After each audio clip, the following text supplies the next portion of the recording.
Uduasha city, where the sun is a mirror and the moon a shadow, where dancers cavort in forbidden operas, making love to forgetting and flame, where the wealthy play at war with silver swords and silken sashes, where the people mine the dead heart of a burning star for cannonballs and pipework, and where 1,000 secrets hide in a forest of paper and ink.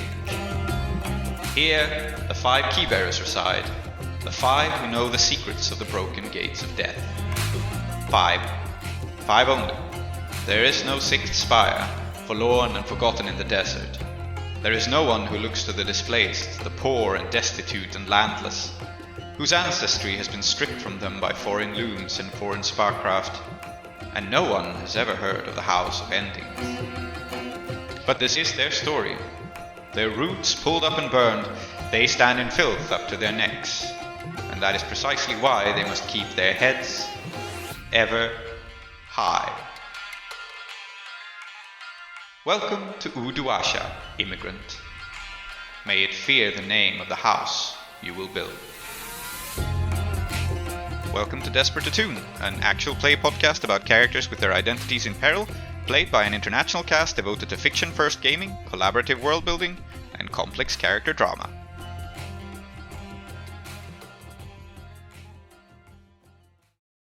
Catching you up on Bidrohi in prison.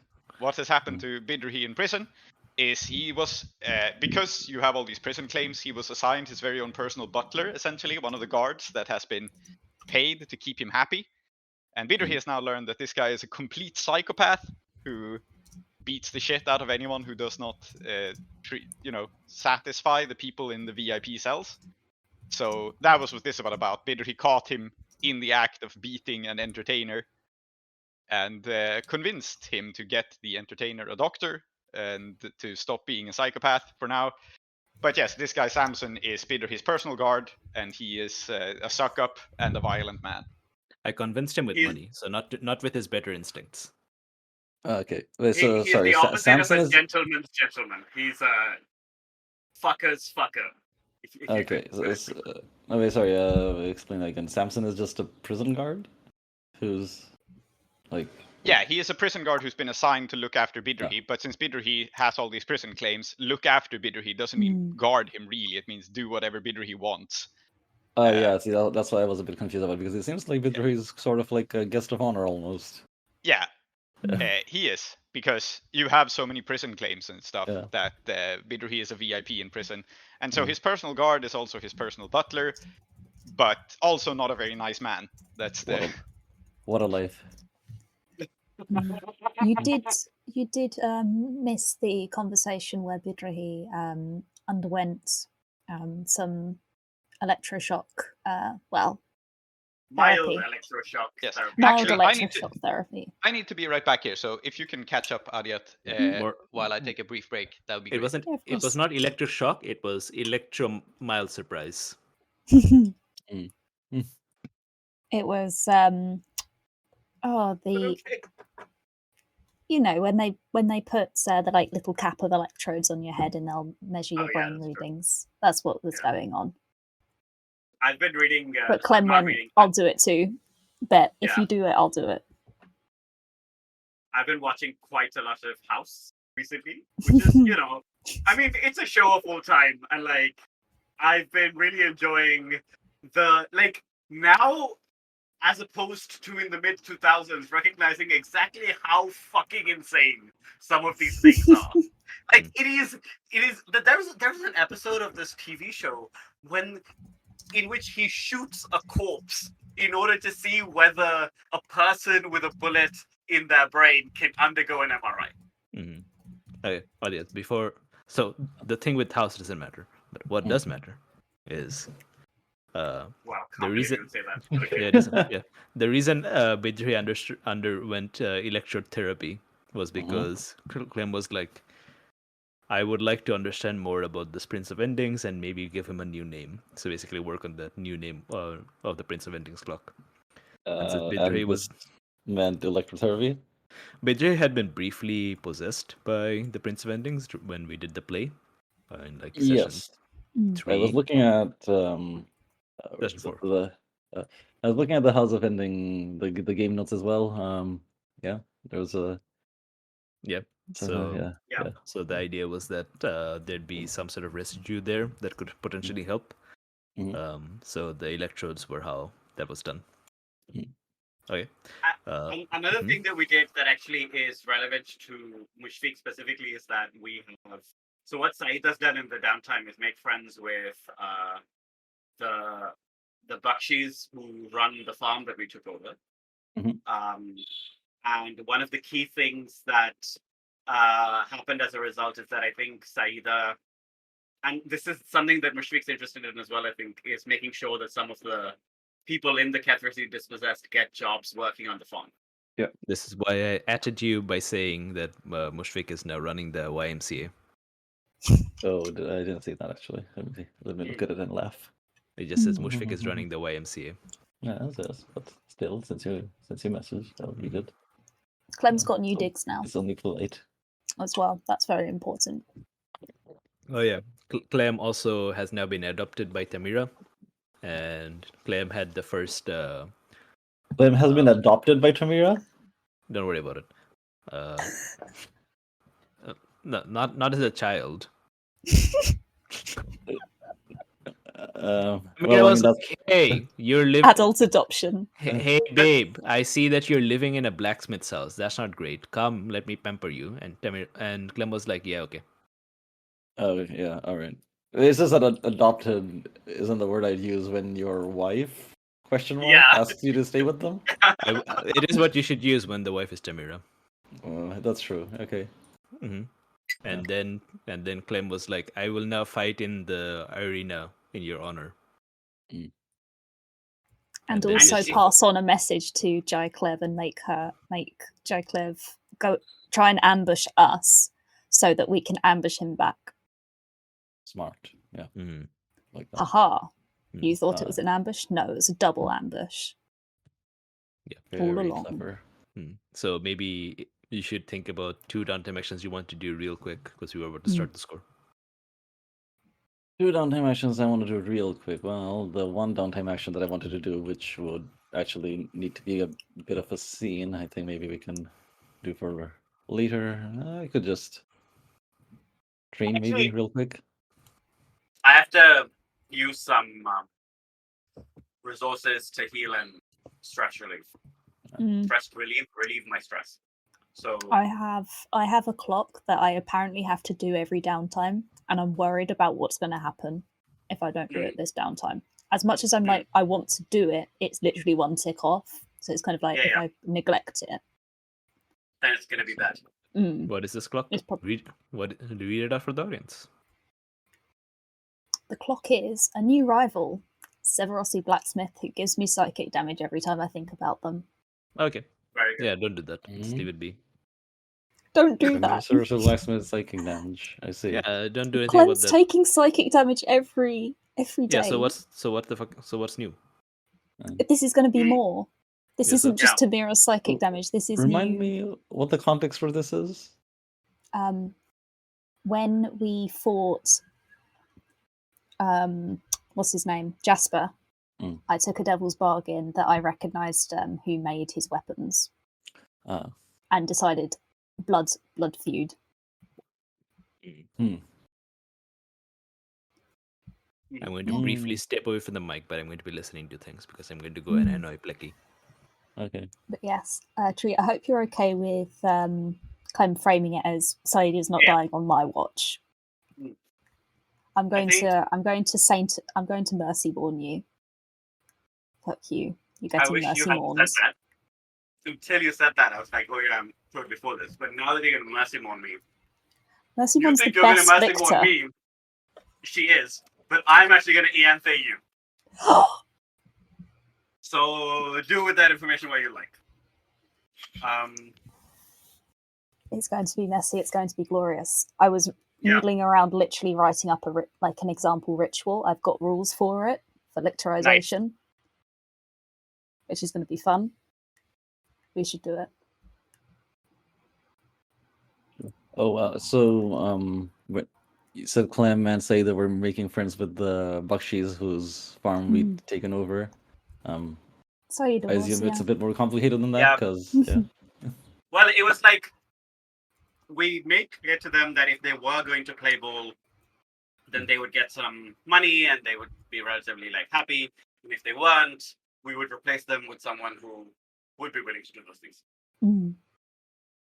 Okay. Yeah, Saeeda But- just smashed that clock out in 2 actions. Yeah, it's why I now have to spend some resources, relieve stress, and Mm. I've had cracked ribs for a while, and I definitely need Yeah. to get better.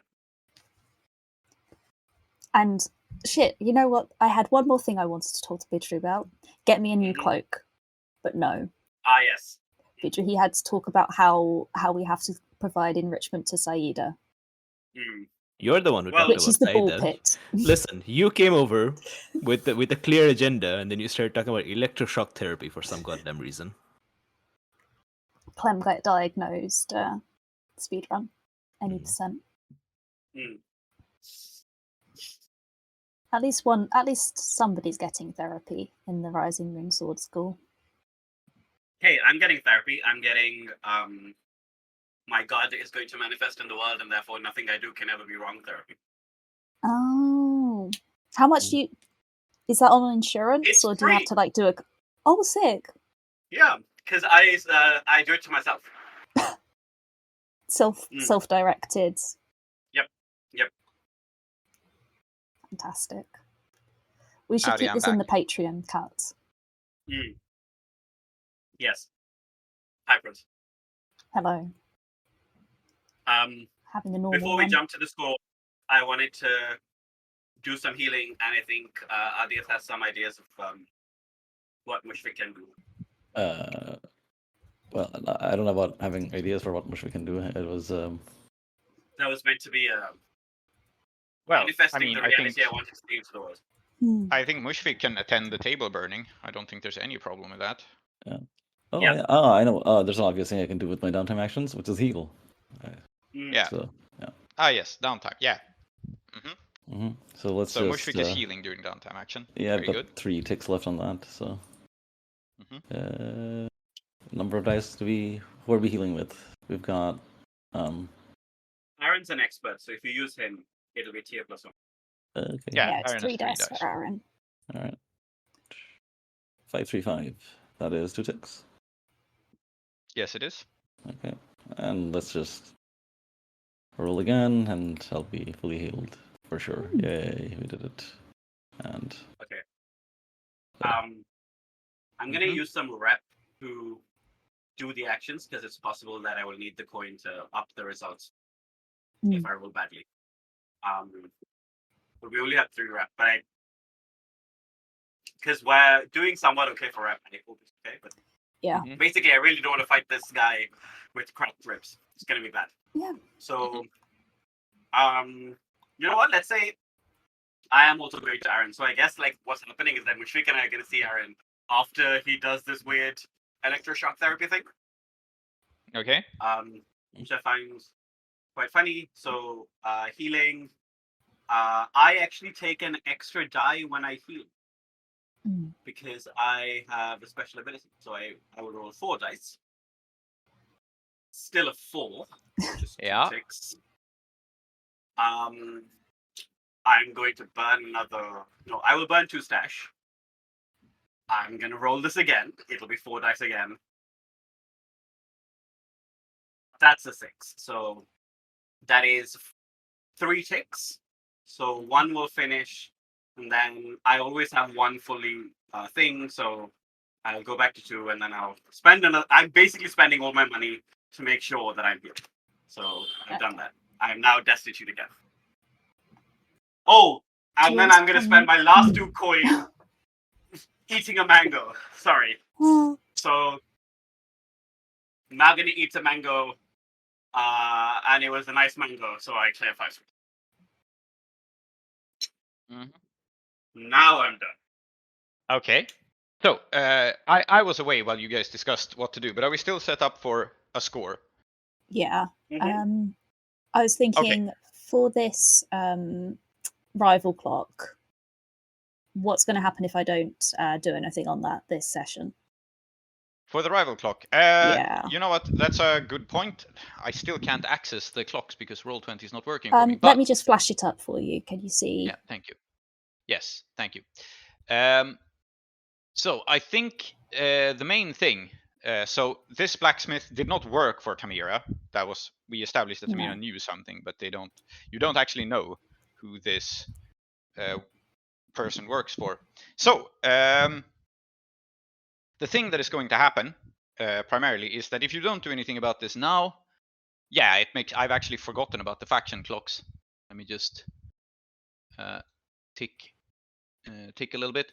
We are one tick left on a bunch of faction clocks. I think what will happen is that this person will become established and a powerful figure.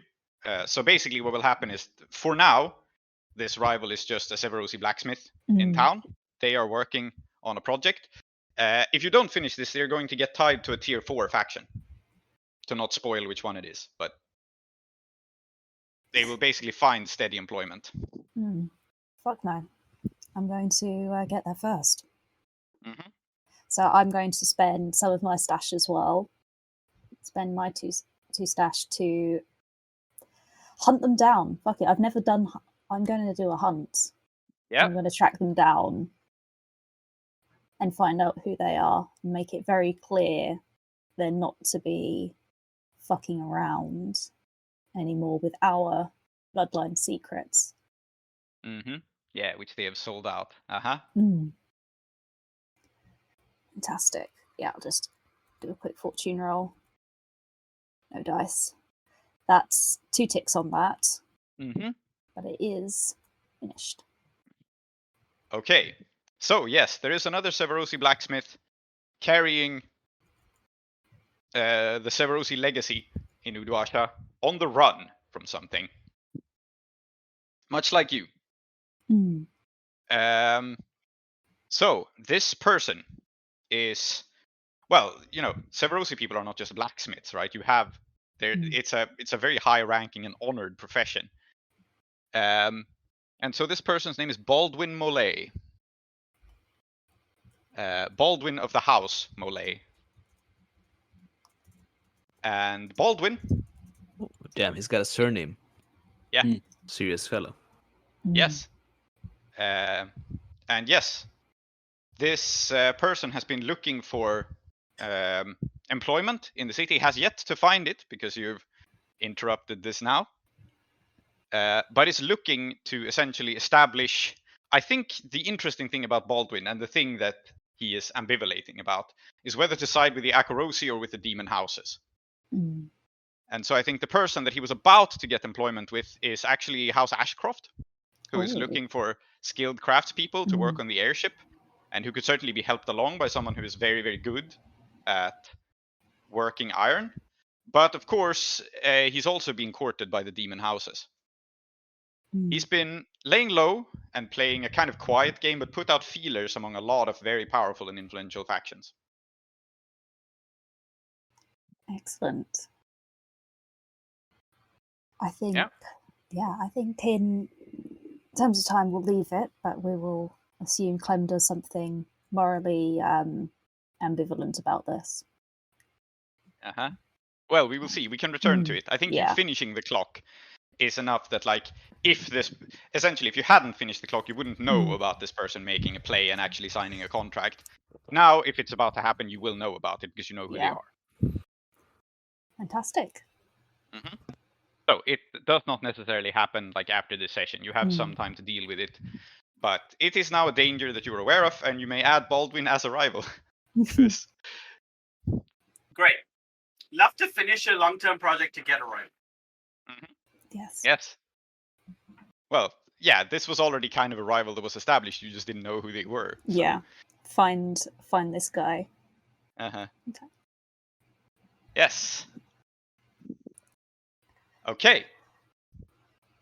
So I thought a little bit about it. If we are doing this table burning, then it sounds like we are setting up a score the normal way, because you are trying to bait a trap for Jai Klev.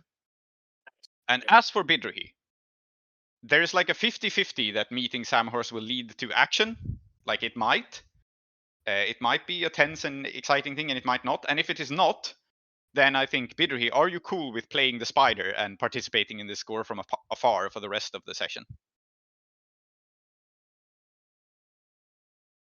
Yes, I am. Good. Then we will solve it this way. So maybe Bidrohi will be able to help out in this score. Maybe Bidrohi will be absent. We will see how it goes. There is basically a special obstacle occurring for Bidrohi that might keep him out of this score altogether and might be a score on its own for Bidrohi.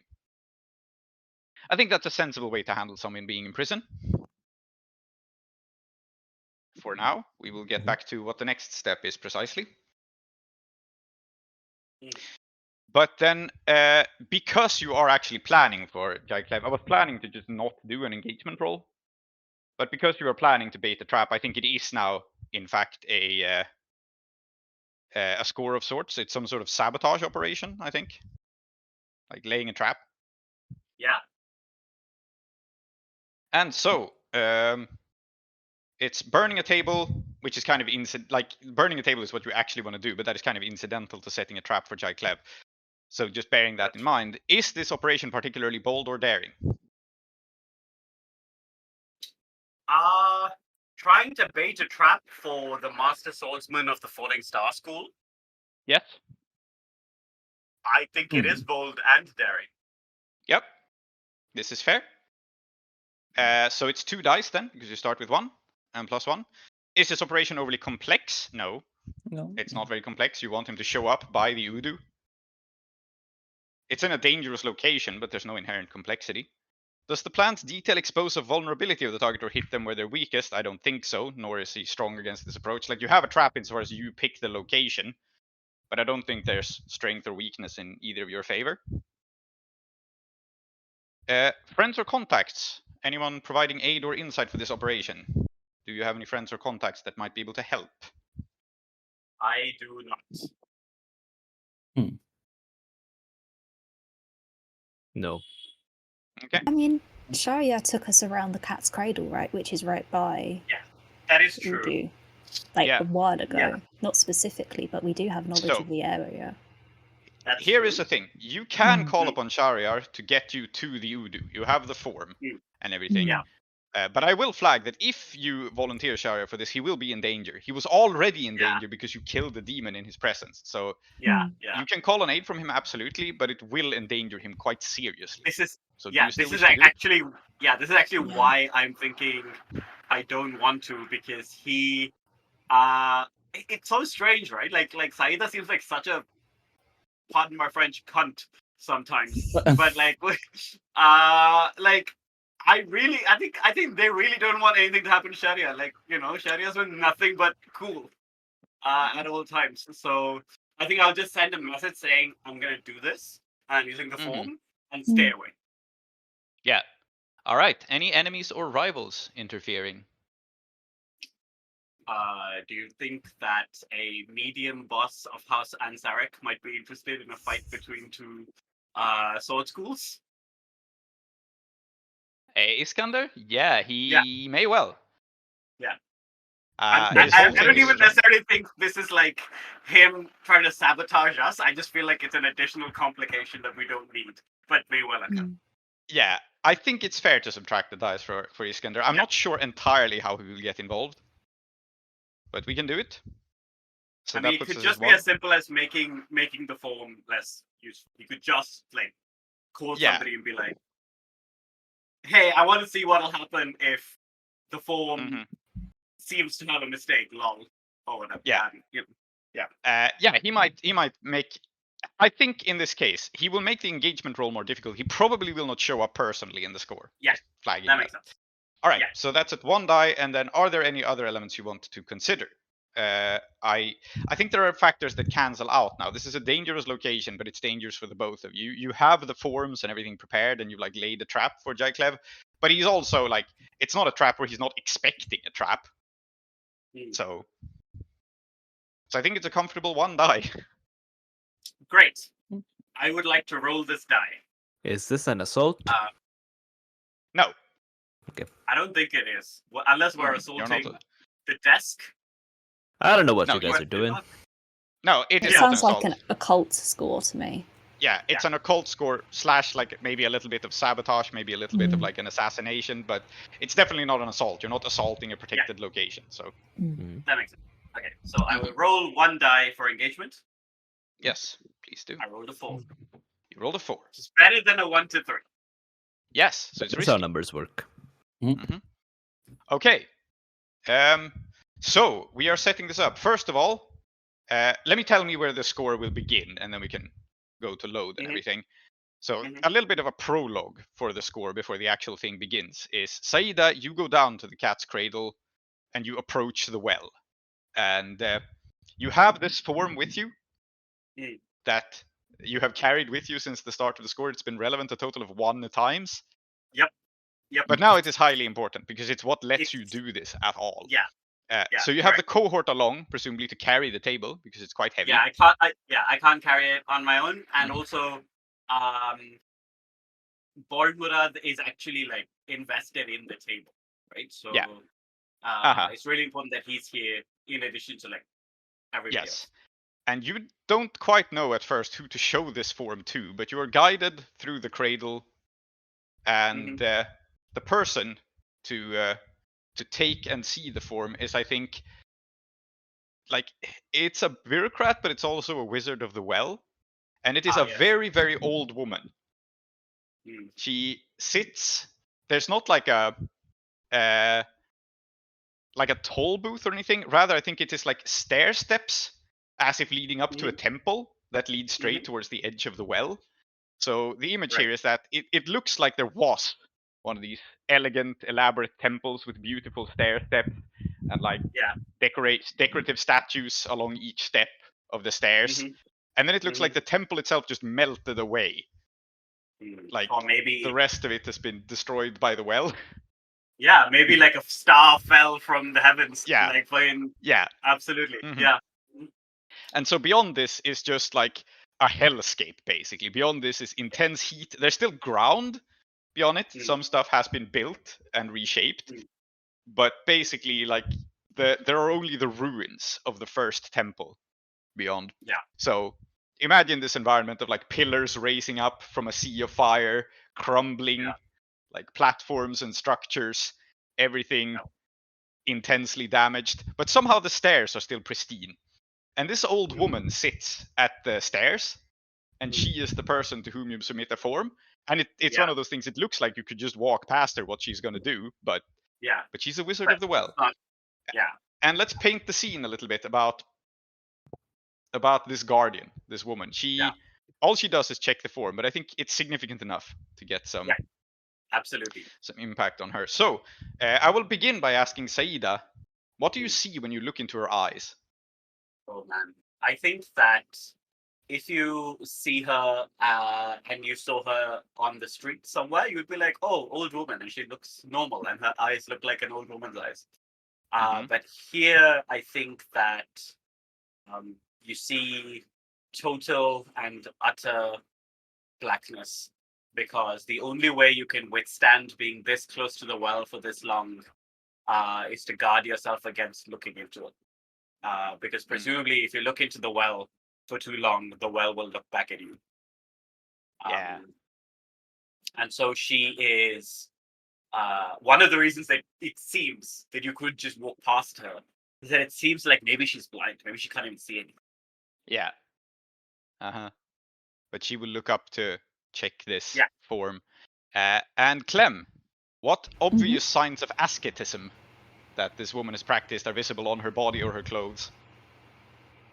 Oh, I think that you'd expect a wizard of the well to be, maybe a bit singed or scarred or burned from being so close and with enduring this heat, or bear tattoos or other markings to protect themselves from it. Her skin is completely unscathed, glassy even. All right. Oh no, she's Botoxed her entire body. Yes. What a sign of penance. I mean, maybe even her face completely. Yeah. So. Yeah, I think she just looks. She holds out her hand for this form of permission to approach the fire. And Mushfiq, your eyes land on the statues along these stairs. There are a few statues and decorations. Mhm. One of them, the one closest to the fire, has been partially destroyed. Like it's been slightly melted, bits of it have fallen off. But what about this broken statue that you see makes you sure that even though the statue is hundreds, if not thousands of years old, it is a statue of this woman? Like she was the model for it. Hmm. Maybe the material, like so. Clem says that this woman's like is like not at all like is unscathed by the fire and has like a glassy like skin. And maybe this like this one statue is made of like a glassier or more polished marble, where the others are a grimmer stone, and so like. But even though it's been destroyed, like that sheen of the statue is still there. Mm. So yeah, like, and you can tell that it was meant to like maybe there's something about like special about her abilities, like to withstand the fire without getting scorched, right? That they wanted to capture in the statue. Mm. Love it. And Bidrohi, last question for you. What terrible weapon does she wield? What terrible weapon does she wield? She has 6 tongues that can say 6 spells at the same time. Mm. Jesus. Yeah, wonderful. So Yeah. this woman looks up quietly, for she does not speak unless she has very good reason to speak. She takes the form, she looks at it, she reads that everything has been correctly done. And Saeeda, you tell me this actually. Does she keep it? Is this a one-time use? Oh no, I think it's that she will keep it as long as I'm here, and I can take it with me when I leave again. Yeah, this makes sense. So she takes this paper, she holds on to it, and it disappears into a fold in her clothes. She says nothing, but she inclines her head that you may pass. And then you ascend these stair steps. And now I wish to know, what load is everyone on, and how prepared are you for this situation? I am on heavy load because I expect J. Klev to appear at any moment and destroy me. Yes? Mm-hmm. Yeah, I think heavy as well. I mean, we're not trying to sneak around. Mm-hmm. I'm going to go with normal because mobility is probably quite important if we're going to fight on the edge of. How did you describe it, Prince? A hellscape? Yeah. It Yeah. could And be we've got a brothers. wellscape. It's many fire. Yes. Hey, why is Uduasha the center for mansplaining? Because it's a well, actually. Well, actually. Ay. That's the name of the episode. Well, actually, hold on. Uh-huh. There you Indeed. go. Yeah. Okay. Please go on. Yeah. Sorry. Mm-hmm. Yeah. So who else is on load? Sorry. Uh-huh. Yes. Mushfiq. That was it. Heavy, normal. Bidrohi, you don't get load because you're in jail. Oh no. Or is jail in me? Yes. You can take So the we man will- out of jail. You can't take jail out of the man. Yeah. Ustad jail Klev. Anyway, we're Oh my god. that's He's that's everywhere. what. Yes. So we will get back to Bidrohi in a second, but what is happening with you is you're just going to have a meal with your neighbor. I think it is the case that you will be invited by Samson to not the main mess this time, but to like a little private room that is available down here, where you may eat together with your neighbor. So we will get back to that, but that's where you're at. We should do a paint the scene also of the menu that Bidrohi is eating and why it's like incredible. Okay, sure. You know what? Why not? Let's detail this room where Bidrohi has a meeting and the meal. So it's set. The table is set for a meal for 2 people. And since you suggested this tree, yeah, what's the main course?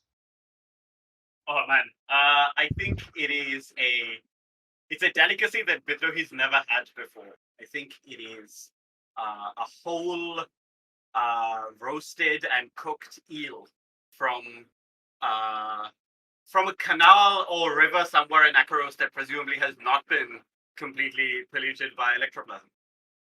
Mm-hmm. Okay, so it's a whole roast eel. Very good.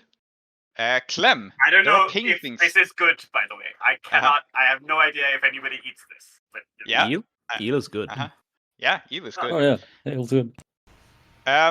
Clem, then. Yes. There's art in here, in this enigmatic man's private lunchroom. What does it depict?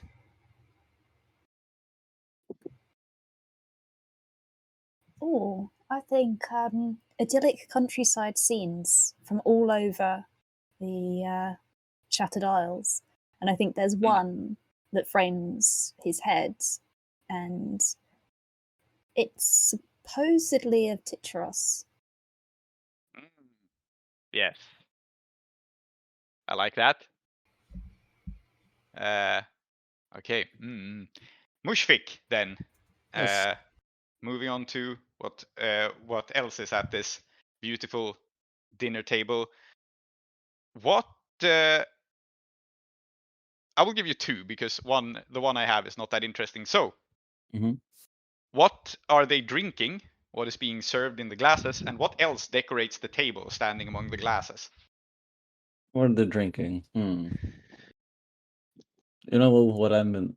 They're drinking what I'm really in the mood for, which is like this sort of I mean, you wouldn't call it juice really, because it's like you take raw, like unripe mangoes and use with spices, like you know what I'm talking about, right? So like the unripe mango drink with it's got cumin and other things in it.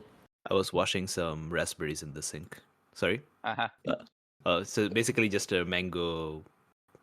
But Yeah, not that's juice. not the mango juice. It's like you take unripe mangoes and you juice them Yeah. and then you like put spices in it. Yeah. Yeah, like we call it katame short words, but Mm-hmm. yeah, Yeah, I that's mean, what that you're is drinking. that Is is that the really? juice. Yes. Mhm. Yeah, that is being served up. And what is decorating the tables beside it? It's Sam Horse's cell, right? So decorating the tables. I just get the feeling that like Sam Horse is the kind of guy who'd like set like a proper table with candles and everything, like even when he's in jail. Like Yeah. yeah, like it's like it should look like a formal dinner kind of thing. Yeah, we aren't Yes. animals. Yeah. Absolutely. So it's a formal dinner. My last question is for Bidrohi, then. As you enter this room and see sitting opposite you an absolutely unremarkable man. Like, we know out of character, this is Munna, one of the most clever and insidious crime lords in Udwasha. But he looks, for all the world, like just an unremarkable man of mixed Dagger Islander and Eruvian heritage. He's not that big, not that strong. He's pleasant looking enough, like averagely handsome, could blend into a crowd. But my question for Bidrohi is, we know that he has been forced to spend some time outside of Udwasha. He had to flee the city, and why he's in prison on his way back is a total mystery. But what mark do you see in him that his stint outside of the city changed him?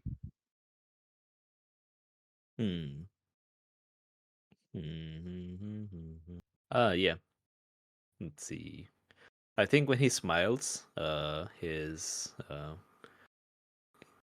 two upper, what are they? The incisors, the two front teeth. Are those the incisors? Yeah. They have been sharpened. Okay. Which is well, no, I think it's better if it's unspecified, but it's something that's one associates with certain with Deathlands tribes. Yeah. Absolutely. And so this is the scene that Bidrohi enters, and I will cut back to the people at the well very shortly. But let's just briefly narrate what is happening here. So he smiles at you. He is wearing some rather elegant but simple garb. He gestures and he says, Ah, Bidrohi, is it? Please take a It is. seat. Ah, It- Samson told me about you.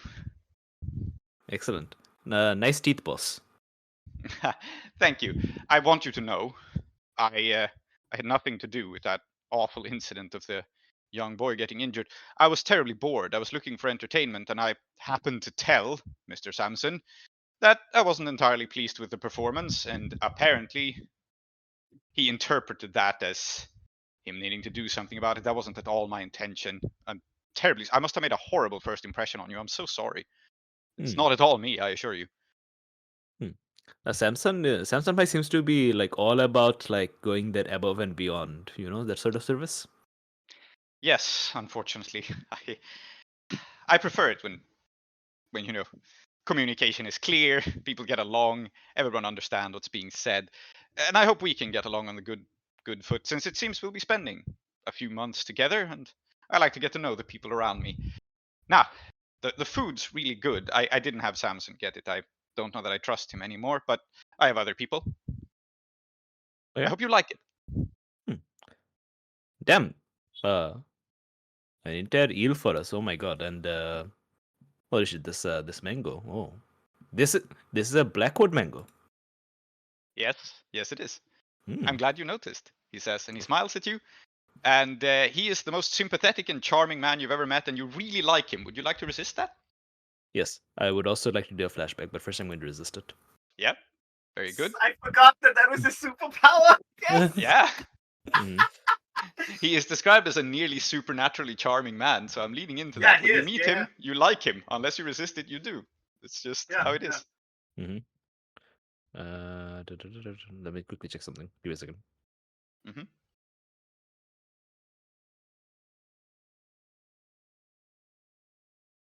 We get +1 resistance against supernatural threats, but it's not supernatural. He's just a Nope. nice guy. He's Mhm. just He very just seems charming. supernatural. Yeah. Yeah. Rolled. Oh, it's a 6. Yeah, it doesn't bother me. Nice. And I'm going to, I'm going to do a flashback to have asked through my people, Mhm. because I have my bodmashes. I Yeah. am a crime boss. Yeah. About this Sam Horse guy, Uh huh. Mm. because it will turn out that we know Sam Horse very well, don't we? Yes. Yes. Absolutely. Yes. He has tried to recruit the Kettersi community before. He has tried to get them to work in his illegal glassworks factory, Mhm. and etc. I think this is still an action just because of who you're dealing with is tremendously dangerous. So I'm not going to have it be a flashback that costs stress, but I am Mhm. going to have it be an action. Yep. And it Uh, is Concert it's up with to you my what sort of action. concert. Yep.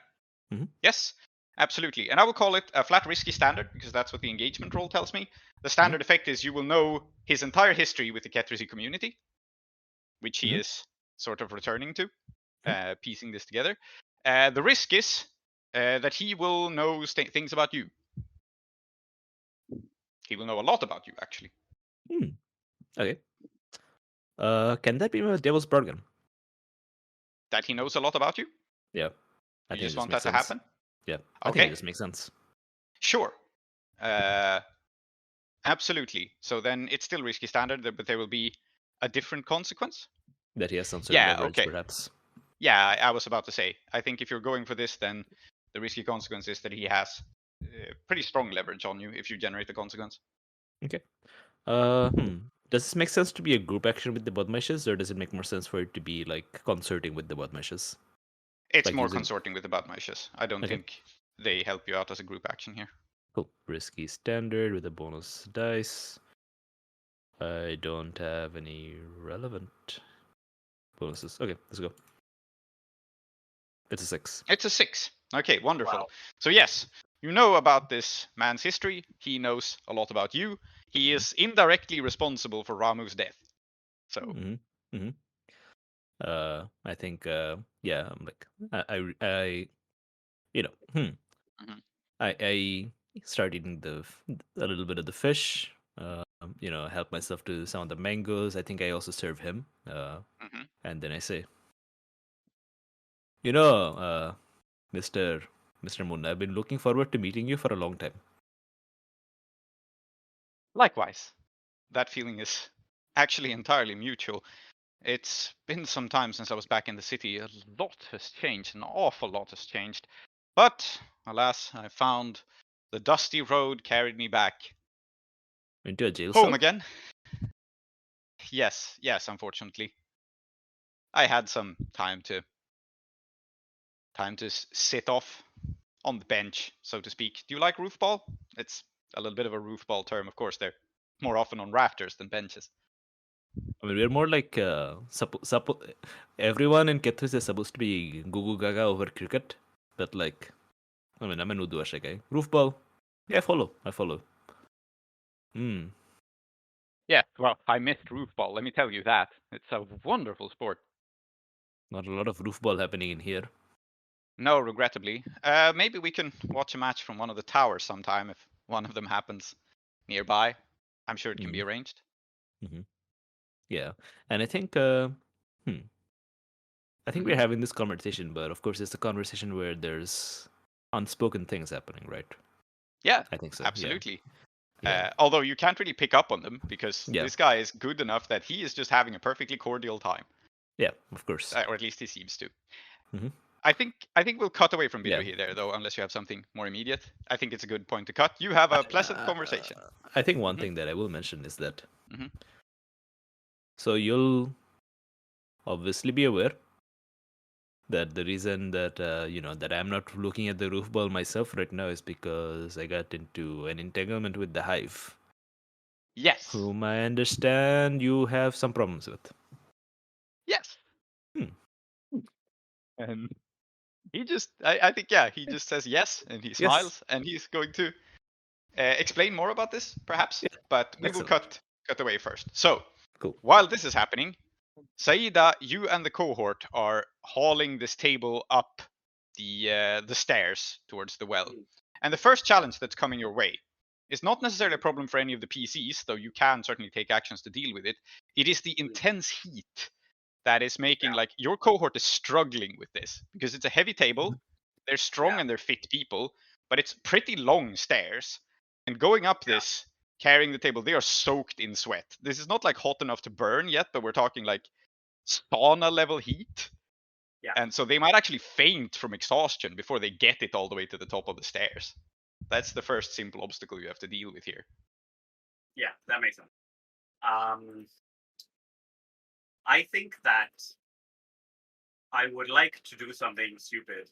I would like to attune to decrease the heat just a little bit. Okay, attune to ward you and your people from the heat. That is a thing that is doable. What normally with marching order is not really a thing in Blades in the Dark, but just for the visual here, I do want to imagine where people are. I imagine Saeeda is walking first, like ahead of the procession carrying the table. Is that true? What about Clem and Mushfiq? Yeah.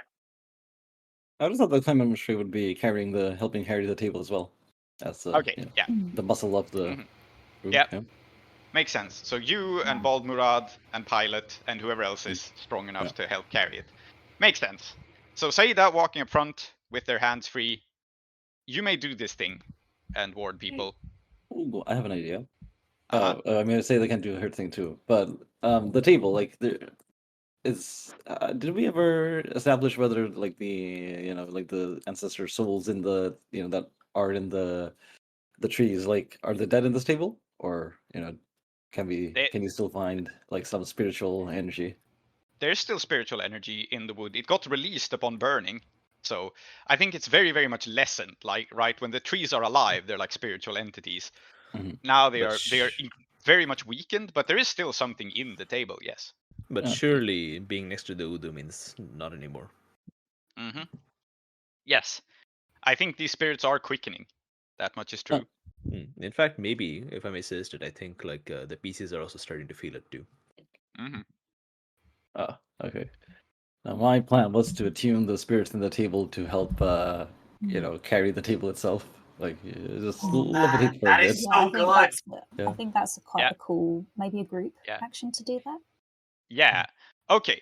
We will frame this as two separate actions, I think, because it sounds like you're doing different things.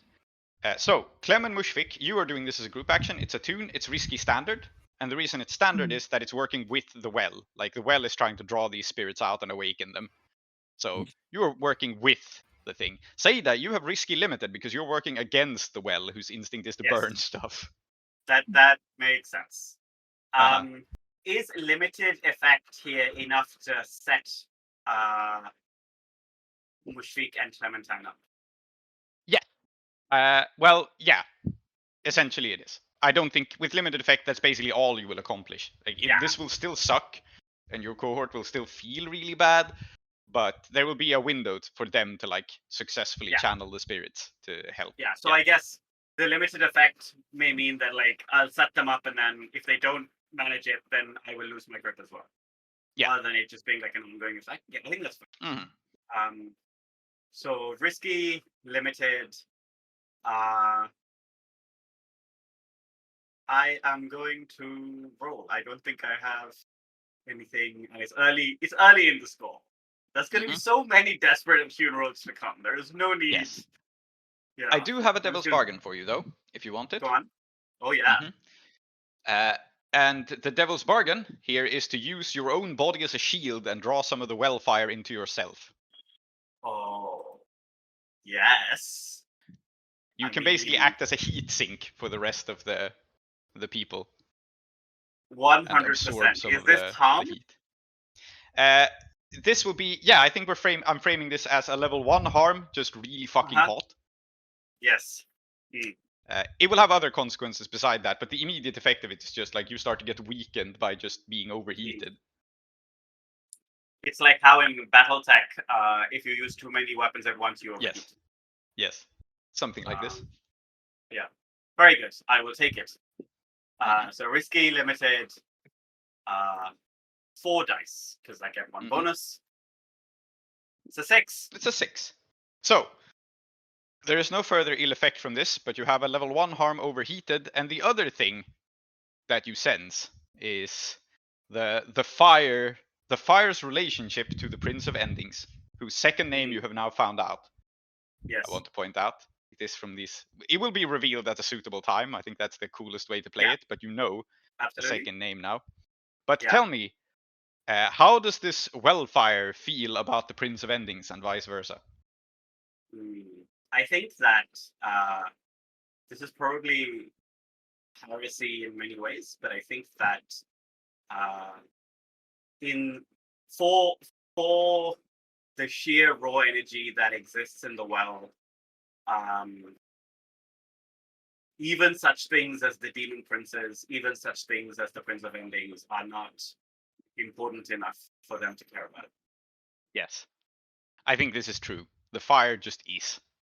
Yeah. Or probably, at least. Because there is something there.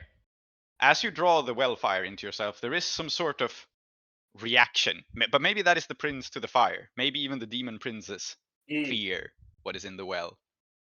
Yeah. Anyway, so I think with that, Mushfiq and Clem, you have been set up, which means that you're now at risky great. And the great effect here basically means that this table will be a non-issue from now on. It won't just be like, oh, the spirits help. They will make the table like almost light as a feather. It'll be really easy to carry if you succeed. So our question, somewhat related to spirits and the well, which is Mushfiq's arm, we might remember from last time. Yes. Has Is possessed. Is possessed. Is the well doing anything weird to him? Yes, I had planned to introduce that a little bit later, but I think for now the same thing happens to the table, which is that the spirits inside it quicken and stir. So you sense like phantom pains and tingling along it. It's no voices in your head at this point, but I think it feels, it's like a tingling, a prickling, as if your arm has fallen asleep and you get these like phantom pains. Yeah. Okay. Cool. All right. So Mushfiq closes his eyes. He tries to like feel the green of the wood to like physically try to almost like he's trying to touch the spirits inside the wood, right? Yep. And I think like as he attunes, he's like when he's feeling like the spirits in there, he just mutters to himself like, "Come on, you old bastards! Like do something for once." Wonderful. Okay. Risky great. I don't have a devil's bargain this time, but it's a group action, so it's between the two of you.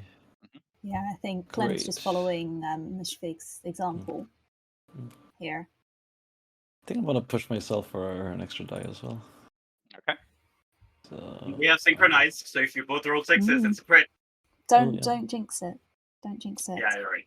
It's gonna be 4 ones. Yeah, you're right. Shut up. Shut up, Tree. Oh Oh my god. god! Two ones. Two. Thanks, Tree. Thanks a lot. That's not That's for fantastic. once, Hey, though. man. That's just 2 ones. That's a 4. That's a Okay. 4. But that is Four three okay. ones on the table, dear Yeah. listener. Ones. Okay. And So, ones. yes. Yeah. What is going to happen here is I will actually let you choose as a group how you want to play this. But you will be able to carry the table up. You will like muster the strength, and in fact, by the end, Clem and Mushfiq are basically carrying it themselves because the cohort, who are less badass than you and less spiritually in tune, collapse from exhaustion. And I will leave it to you. You have one of two options here. Either this just removes the cohort from action if you like order them back because you can tell that the exertion and the strain is getting to them. Probably was the case that they carried the table all the way here, and then Mushfiq and Clem started to help out, so you guys could be relatively fresh. And now they are just exhausted. If you send them home, they will be sent home without any further harm. If you decide to keep them here, then they have a level 2 harm, and that will heal slowly over time as normal. It seems to me that at least some of the cohort would bristle at being sent away. Yes, this is possibly true. I'm not. I'm caught between Mushfiq being like, father to his men and sending them back, or him like being, sticking to the cause and saying that, oh no, like some sacrifices must be made, but we're gonna do the thing that needs to be done. Send them all back, apart from Bald Murad and Pilot. Yeah. Oh. So would those be two. cool. Yeah. I think that makes sense. So what I will do here is I will mark impaired temporarily to represent that they have one fewer die because there are fewer of them. So like Yeah, the scale that has makes been sense. set down. But this will like heal automatically. So they have -1 die to all their action just for being fewer. But Pilot and Murad are still here. That makes sense. Yeah. So the rest head home, and you drag this table all the way up to like where it's flat on top, where it's much more convenient to carry it because the stairs were pretty steep. And what you see is the remnants of a beautiful mosaic tile floor that has been blasted and destroyed by the star in some ancient time before. There is there's text in Paristo across of it. There are symbols. And Saeeda, as you look down, you realize that you have these printouts of what Aaron read, which hold letters in Paristo. This is one half of the name of the Prince of Endings. These mosaic tiles hold the other half somehow. Yeah. I know what I'm going to do. So I took a ritual a few sessions ago for this ritual, right? Yes. It might be interesting to I only think it'll take us a couple of minutes, but it might be interesting to detail, do the questions like in the book, because I don't think I've never actually done the questions. It's always been, but it might be interesting, right? Very good. And I have in front of me. Let us do the call and response. Yeah. Answers 4, page 222. Yes. Okay. The GM asks, what does the ritual do and how is it weird? Yes. So what does the ritual do and how is it weird? The ritual sacrifices a vessel of spiritual energy, a relic of old Kethris, to the well and consecrates it in the name of the Prince of Ending. And it is weird because it has never been done before and it is technically impossible. Yes, okay. Very good. Then It the player sacrifices asks, and consecrates it in the name of the Prince of Endings. Yes, then the player asks, what must I do to perform the ritual and what is its price? yes. Well, first things you must throw this table in the fire. That's, Well, he said well. He said the word. Yeah. Yes. So that is the simple part of it. But its price its secret prize is that this is the Prince of Endings that you were invoking, and you said to consecrate it to destroy a relic of the past. For this ritual to truly take effect, you must not only sacrifice the body of your mothers, but the memory of them. Oh my god. I think I will do this, but I want to stress what an incredible lack, what a void this will leave in Saeeda, right? Like, oh Yes. my god. That's, Well, yeah, it's very good. 100%. you are seeking Okay. to burn the past, right? This Yeah, ends yeah. the lineage. Yep. And to some extent, this is something that they never even thought they'd have to sacrifice. I'm doing the whole thing for the memory of Kethris, but it turns out my memory of Kethris is now disappearing. Great. Yes. Fantastic. I love this. Great. You are ending Kethris. That is your goal in a way, Yeah. I suppose. Yeah. I ask you, and then- what new belief or fear does knowledge of this ritual and its attendant occult forces instill in you? I understand that this ritual takes from me exactly what I wish to keep, and the Prince of Endings may save me, but he will end me. And not in a simple way, not that my body will disappear, but that who I am as a person will no longer exist because the things that make me me may be taken by him. Oh yes, he is not the Prince of Death. That would be No. far too merciful. Yeah, indeed. Yes, correct. Uh-huh. Great. So I place the handwritten printouts on top of this desk. And I take from my hip a bottle of water that so like between when we tiered up from 0 to 1, one of the things that Saeeda did was this very weird thing where they would throw some water in the air and then cut it with their blade, right? And it's meant to be like a weird ritual, but it's all coming together, guys, because now Saeeda's going to make it all mean something. And in this case, what it represents is that actually, this close to the well, the water should not even be able to exist. Yeah. It should immediately become steam, right? And yet, when I do this, if my sacrifice is accepted, if I kick the table into the fire at the right time, that will not occur. What will occur? Yeah. I don't know yet, but let's find out. Does the ritual impose a stress cost? No, I don't think so. That's so good. I just lose my memories. But great, fantastic. I'm gonna write down I've forgotten my mother's, and then Saeeda is gonna have to do that. Do not do that yet, because you have not yet done the ritual. Yes, correct. Here is the thing. You take this up, you prepare, like the table is set down near the edge of this burnt and charred mosaic, and then you hear, of course, Ustad Jai Klev, the man you summoned here. He steps up to you, and somehow he seems unaffected by the fire, and he says, "Sister, wait. Do not do this thing." Jai Klev. What has it been? 40 years? 40, 50 years? Too long. Far too long. We Not should long have met enough, sooner. so far as You cut yourself away from me. You abandoned me. And now you return, tell me that I should not do what I have dedicated my life to doing? Who the hell do you think you are?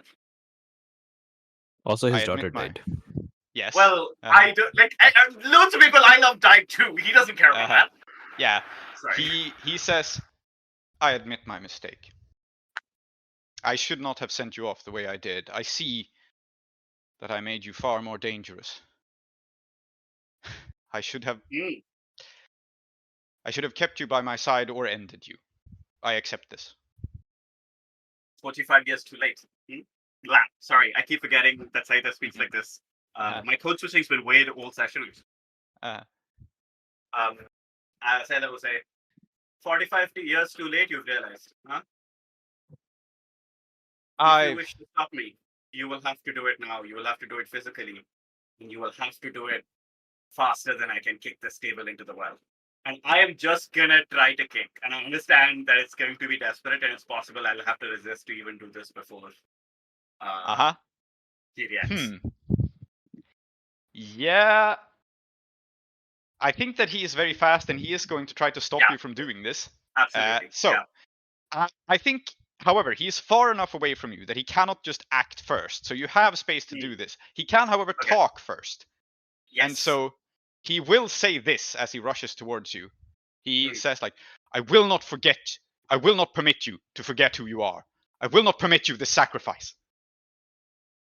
Man, what if he was secretly on my side the whole time? What if? Yeah, absolutely. Are you fucking kidding me? It's incredible. I love this. I cannot stress this enough. I think it's incredible. Great. Okay. This seems like a wreck, which I have 0 dots in. Because all I'm doing is kicking this table. Yeah. It is desperate. I am assisting you. Oh. How are you doing this? Oh, I I need to know. I mentioned the white sash that is stained with Myra Klev's blood. Yes. You have that. I don't know. Just take it out. It will serve as a distraction. Yeah. It's quite cruel. But it will work. More than that. Is the sash edged? Oh no, it was just a normal sash. I mean, you can edge it if you want. Ha ha ha. But no, it was just a normal sash. What? I think in fact, if and I'll happily pay stress for this and roll, I will flash back to having fashioned it into a weapon. Okay.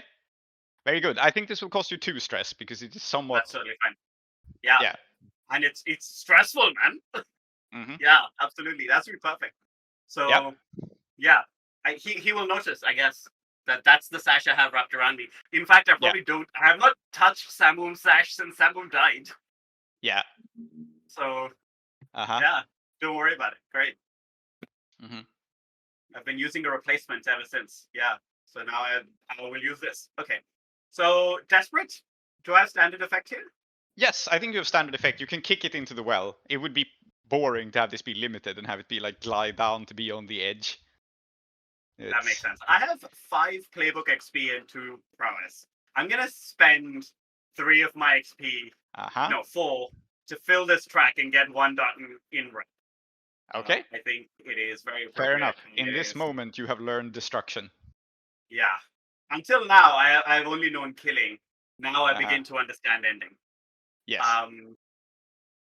Okay. Desperate.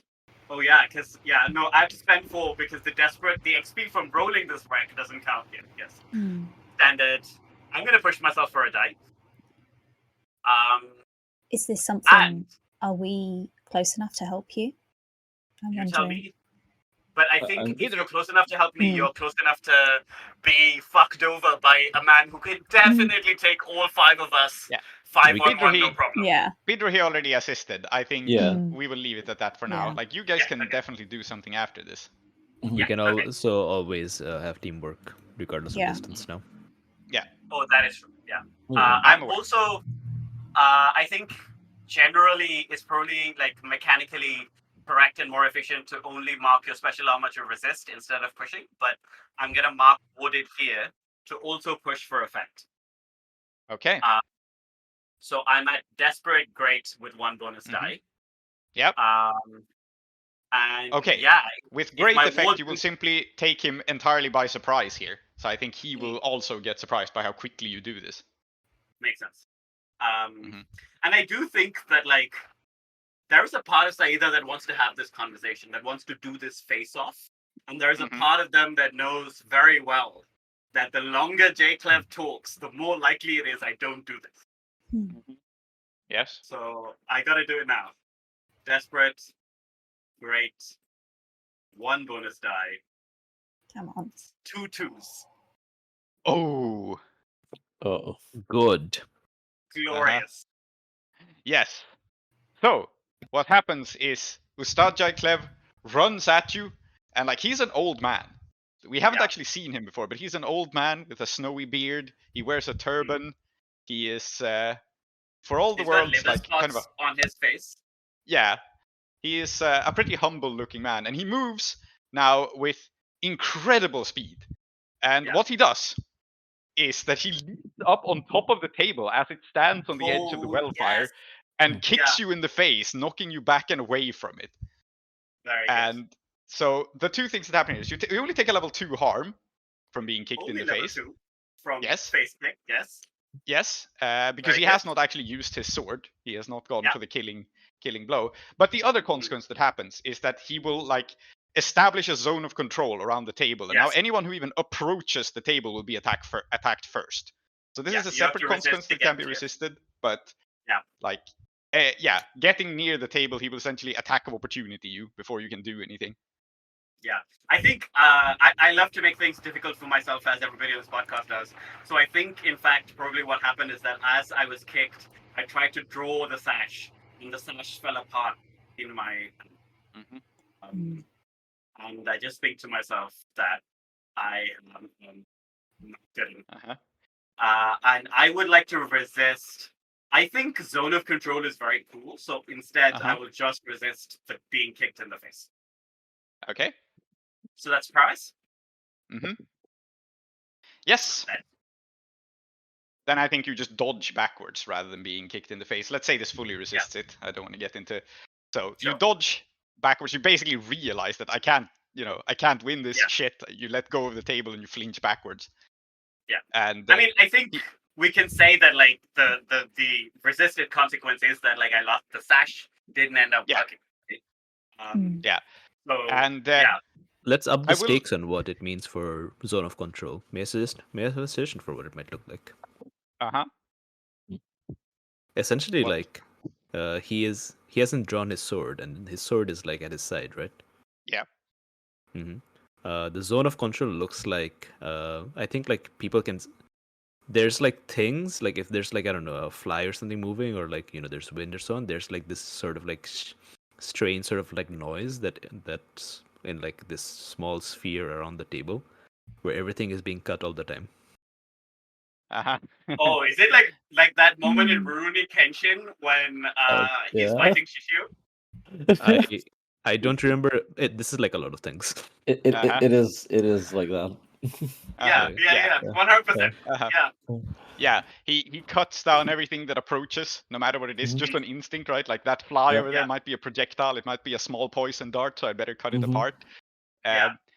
But he turns and faces you, and I will give everyone an opportunity to act. But what he does say, as Saeeda flies backwards and he takes this broad-legged stance, he smiles and he says, "Sister, I will not allow you to end Kethris." Oh man, someone else should act. Because I'm very aware that I may monopolize the next half an hour. Just being angry with this guy, not even me to do anything. So yeah, please go on. Yeah, despite everything that Mushfiq has just, or well, I not Mushfiq, but me as out of character has learned about Klev's prowess here. I feel like Mushfiq would still just try to tackle this head on, or maybe like overestimate his own abilities versus Klev, and well, we can try something, which is to let me think.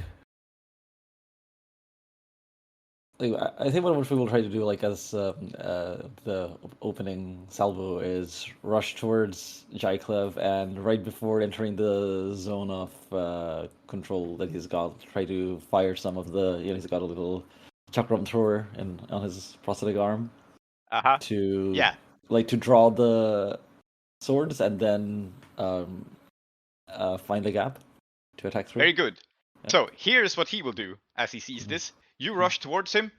He sees you approaching, and he says simply, "Dead soldiers, waxwork men, protect the well. Draw him back." And your hookshot fires backwards and catches you. He's commanding your arm. Bastard.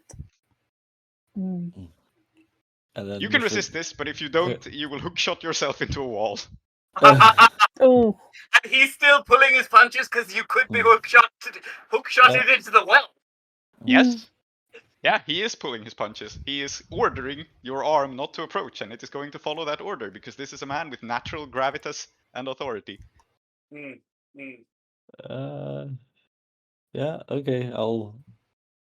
So what am I resisting with? Resolve, I assume.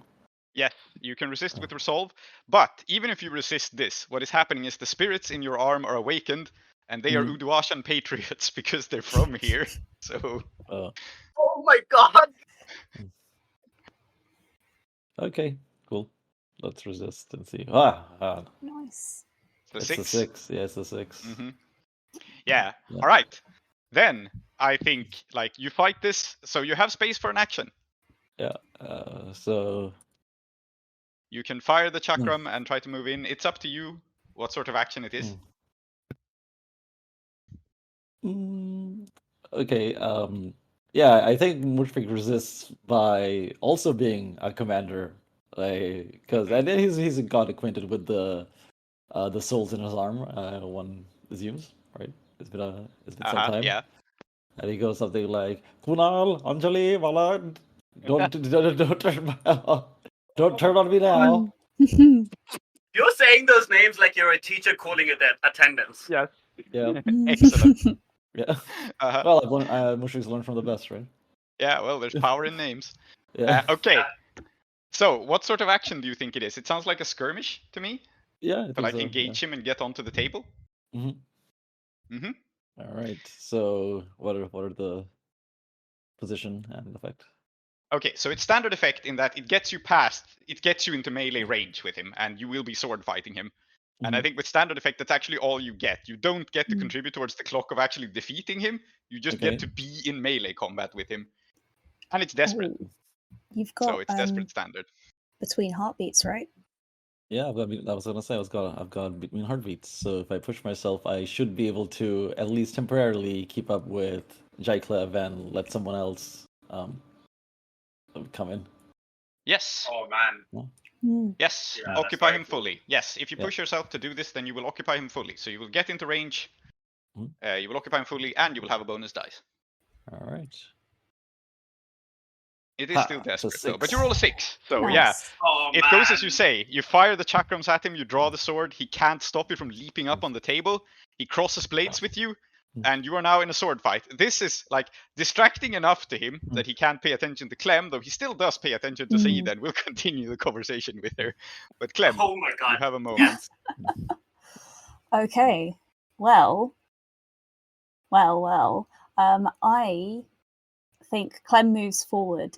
Now, it appears that Clem doesn't have a dog in this fight, but I'm going to honestly, for the second time this session, honestly announce a cause, belief, or intention to someone, Klev, and immediately learn how they feel about it, and then I've got the initiative. So Very good. your zone of control means nothing to me. Uh-huh. And that belief is Clem looks up and just grits out the horizon comes for all of us eventually. And is going to move in. And I've got something called Destroyer. Now, if you'd permit me, Saeeda, let me show you how it's done. I'm just going to heave the table off of... Okay, so what belief are you announcing here, actually, that you want to, just for clarification, that you want to know his opinion about? That everything is meant to end. Everything's everything going to is end. meant. Yes. And this is just the natural order of things. Okay. I think he will just answer you. I think this is how you will get the answer back. So you move and you still have the initiative, so you can react to what he says however you wish, right? But he says just kind of softly while, like, you know, as he's doing this, he's having an intense sword fight with Mushfiq, which is very fast paced because Mushfiq is not bad at this, but he speaks calmly nonetheless. And he says, I am aware our world is dying. I'm trying to stave it off as long as I can. Let it die. And that is his... I'm going to push myself, and I feel like this is a wreck as well. Yeah. Fabulous. What's my position and effect?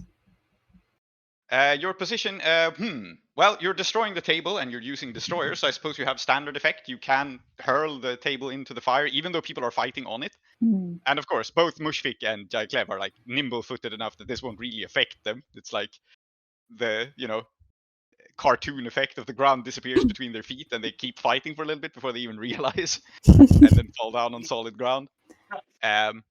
So that's all fine. So you will have standard effect. It will destroy the table, but it won't disrupt the fight going on in any way. Hmm. I think that's the fair interpretation. And because Mushfiq is keeping him occupied, I think it is not by default desperate for you. I think it is merely risky. Merely risky. Yeah, because Mushfiq triggered this ability to keep his attention focused. Hmm. And like if his attention's focused on you, then he can kill you with one blow, but he isn't, so. Yeah. Well, I'll push myself for a bonus die. Mhm. So risky standard. Yep. Any help for any help? Saeeda, hold my hand. Safety, Saeeda. Just left. I'm saving it for my next one because I'm about Cool. to trauma out. Okay, sick. Unfortunately, Yeah. Oh, no worries. That's a 5.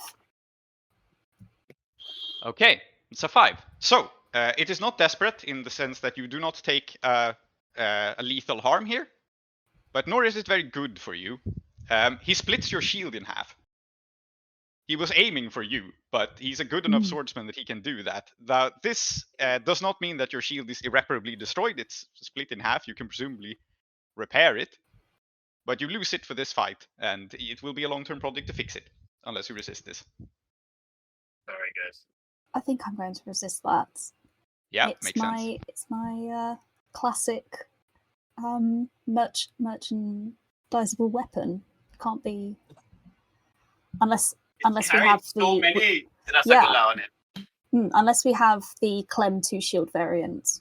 I'm going to resist Joe Clever attempting to split my shield in half for sure. Okay. Prowess. Yep, prowess sounds like the thing. Mildly stressful. In this case, I think the consequence is like you turn your shield to prevent this. Like you see him going for like a crack in it where he can, with expertise and strength, just chop it in half. You turn it, but the blow has such force that you still drop it. So you're merely disarmed. So the controlled consequence is your shield like rolls away across the charred landscape. It does not fall into the well. It like turns like rolling things do and narrowly avoids it, but it is some distance away from you. Cool. But you do succeed in pushing the table out from underneath them, and it flies towards the well. I'm going to cut back to Bidrohi in a second, but Saeeda, how do you react as the table is pushed off the edge? And as Jai Klev says, I'm trying to stave off the end. I see it, and I will draw some. Actually, by now, probably a year ago, Clementine made a butterfly knife for me. Yeah. And I will draw this knife. And I think even as I see the table fall, I know that this is still J. Clev. I wouldn't put it past him to be able to use his sash somehow to grab the table and just yank it back out of the flame or something, right? Like we know that like mechanically standard effect has occurred. I don't know that Saeeda. Yeah. Right? So I think Saeeda pulls out the knife, like flicks it open, and says, "The moon rises, and I'm going to take 1 stress and trauma out. In order to activate my Ustad ability, which is when I fight, I may spend 1 stress to create an opening for another warrior of my school." Okay. And what I would like to do is create an opening for Mushfiq. Okay. Very good. Mushfiq, you have an opening. Saeeda, you trauma out. What trauma are you taking? I think that the trauma is going to be like I forgot my mother's. Yeah, and that makes sense. I don't know necessarily like it's haunted again in a way. You know what I mean? Like yeah. I'm gonna hit obsessed, but it's like I have to accept fundamentally that I have to live with this for the rest of my life, and I don't even know what I have to live with because I can't remember. I think it's crueler than that. It's worse than that. You can remember that you had these mothers and that you cared about them. You Yes. just cannot remember any names or faces anymore. Like you know Yeah. what you lost. Yeah, I don't Um, remember what like they smelled like when I slept between them. Right? Mhm. I don't remember what songs they used to sing. Yeah. I know They- they existed. Yes. Yeah. You have avenged your past, and you have invoked the Prince of Endings. And in this moment, as Klev looks towards you, you can see the fear in his eyes, that he fears losing what you have lost. But more Yeah. than that, as the table hits the flames, it goes up into this blue light of spirits being destroyed, and it is consumed by the wellfire. And then you realize the true cause of what Ustad Klev meant by saying our world is dying. For a moment, the flames in the well gutter, as if they might one day go out. Hmm. And I think that if this were a TV show, you would hear in the background the poem that by now would have come out some months ago, in which we say, "This sword is not for reinventing the cobwebbed.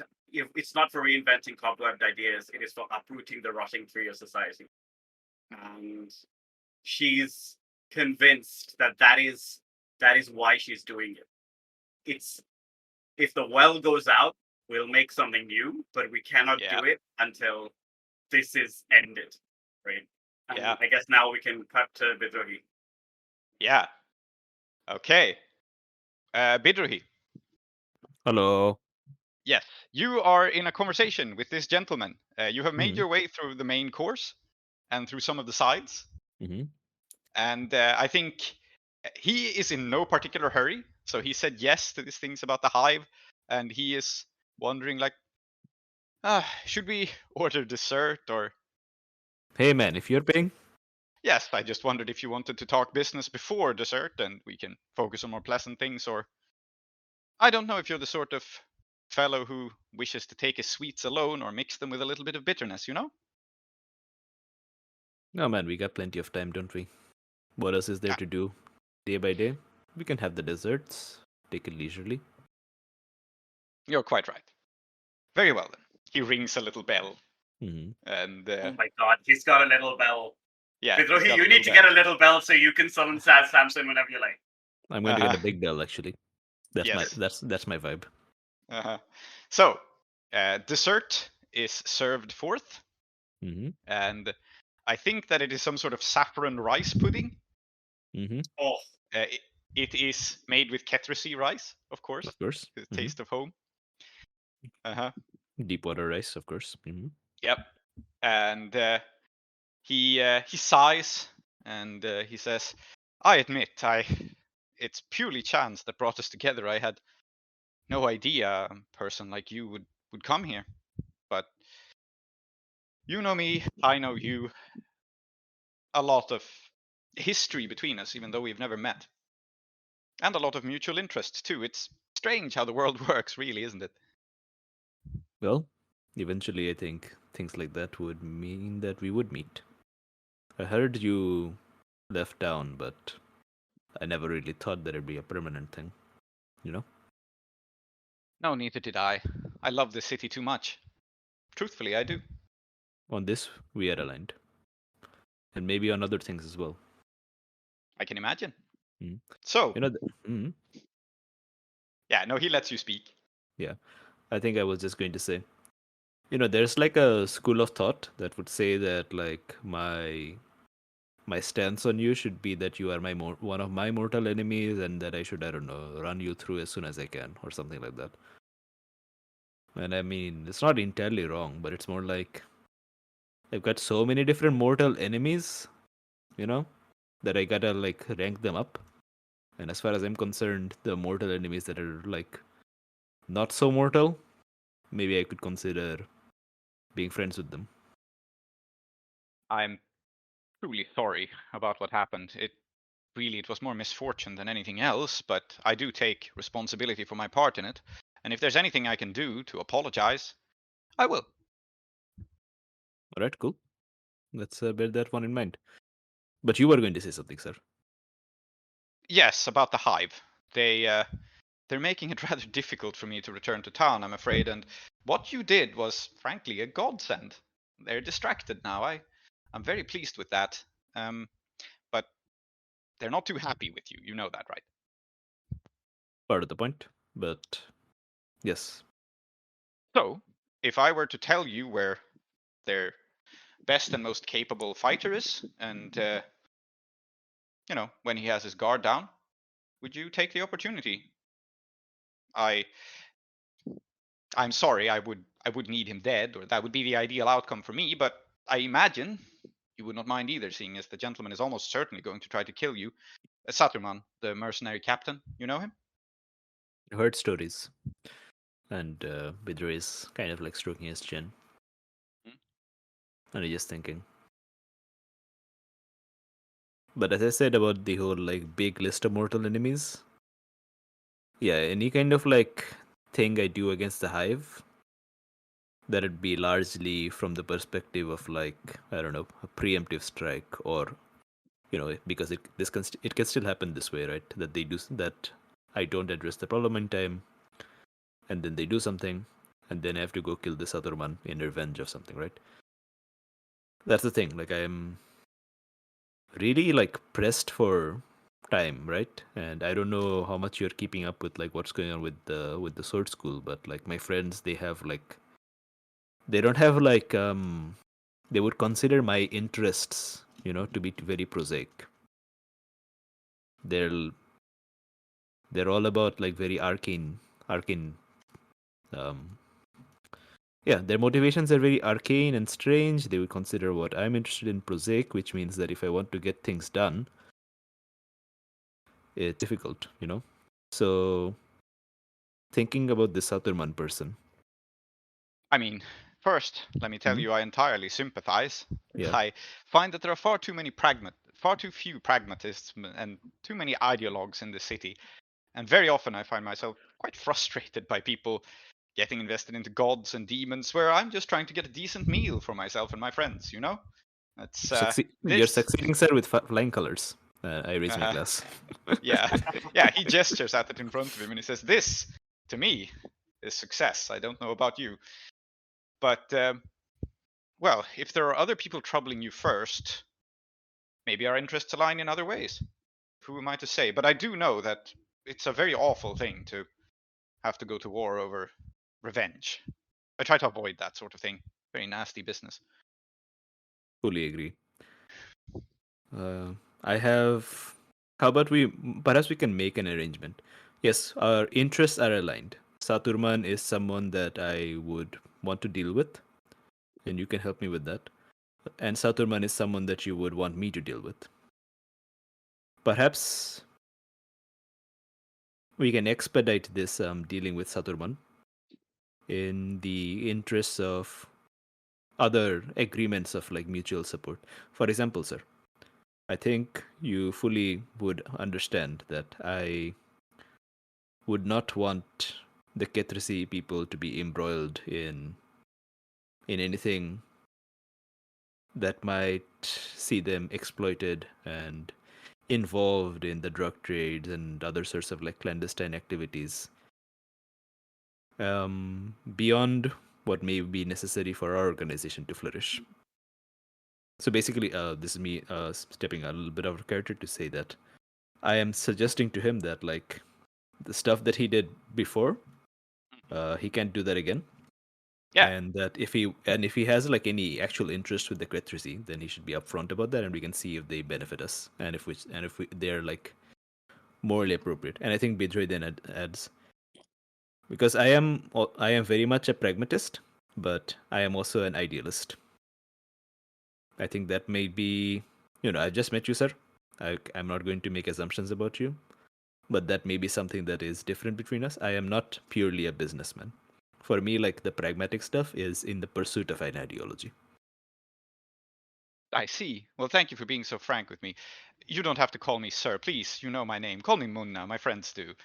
I would really like to hope that we can be friends, and if there are certain boundaries with the Kethrisi people you do not wish me to cross, well, I'll be frank.